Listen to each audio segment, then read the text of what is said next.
everybody. So today we're going to talk about astrocartography. It's a hard word to say. I'm probably going to fuck it up several times. But this is essentially where the natal chart is laid over a map.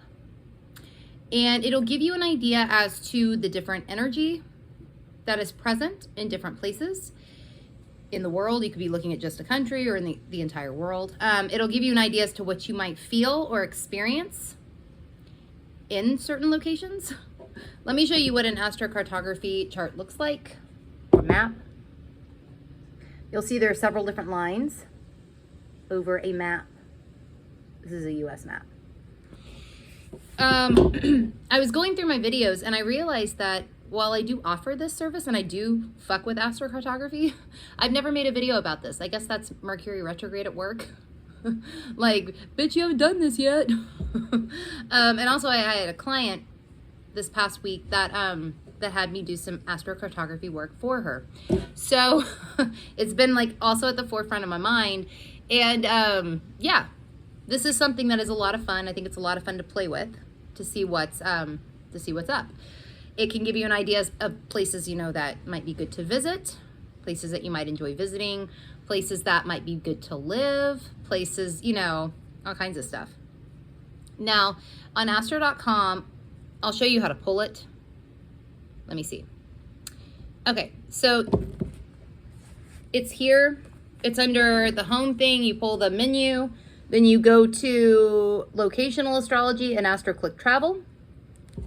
And that is how you, that's how you pull it. And then once you pull it, you've already entered all your information and the astrocartography map will come up. Now, it will give you descriptions when you click on a line. It will pop up with descriptions about that particular line. My internet is moving really slow at the moment, so I'm not able to show you, but it does. If you click on a specific line, any line, it will come up with a description. Now, these are not personalized descriptions. They're not.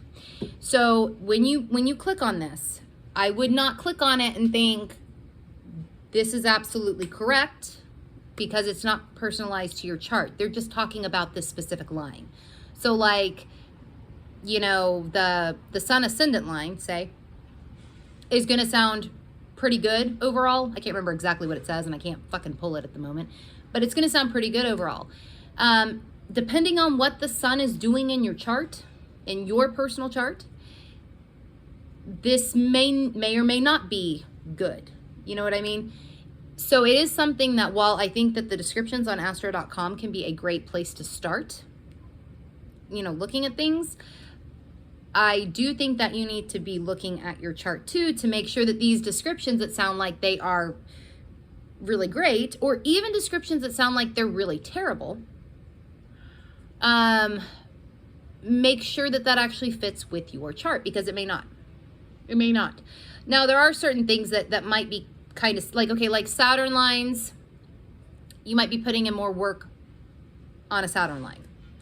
On a Venus line, there might be more of a need to, say, balance or harmonize or relationships, you know. On a Mercury line, you might be really mentally stimulated. Pluto lines might feel really heavy or transformative. You know, I mean, there are themes, right? But how Pluto is in your chart, or how Mercury is in your chart, or how Saturn is in your chart, or how Venus is in your chart, or whatever, will really give you a better idea as to how you should actually go with this. So I would not take these descriptions as gospel, I guess is what I'm saying. Use them as a jumping off point. Yeah. Now, another thing that I like to do when I look at astrocartography is to look at the progress chart as well. Astrocartography with the progress chart. And I say that because the natal chart, right, like the astrocartography with the natal chart is always going to, that energy is always going to be there. Just like with progressions, the natal chart is always, it's the base model, it's always going to be there, right? That energy is always going to be there.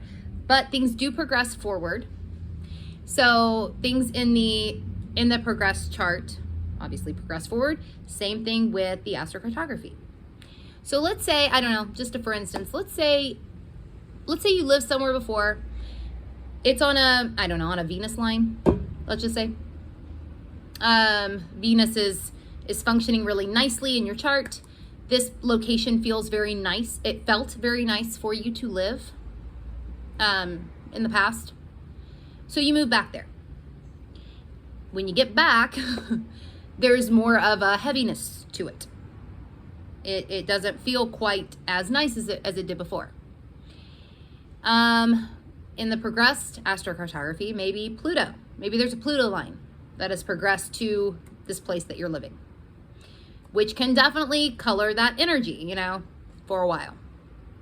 That kind of thing. So I would totally look at the progress chart, or even like, let's say the place feels more aggressive now than it did before. Maybe a Mars line has progressed to it. So I would definitely take a look at this too, just to see what is currently going on where you are. Yeah, I would definitely look at this as well. Also, you know, like, another thing. Okay, so you, like I said, you want to take the whole chart into account, right? Your whole natal chart into account when you are looking at this, and the progress chart when you do like the progress astrocartography. Like, I don't know, like, let's say you want to live somewhere that might be beneficial for relationships, right? Let's say you have Capricorn on the cusp of your 7th house. That makes your 7th house planetary ruler Saturn. Saturn lines might actually be good for you for relationships. They could be. Whereas, like, the descriptions on astro.com don't usually talk about Saturn lines dealing with relationships unless it's like a Saturn descendant line. But it could be that in your case, because you got Capricorn on the cusp of the 7th house, Saturn is planetary ruler, that these lines are actually good for you for relationships. Could be. You know, things like that. You definitely want to take your whole chart into account and not leave any, yeah. I mean, same thing with like, I don't know, work. So you were looking for a job and you were thinking about moving somewhere for a job.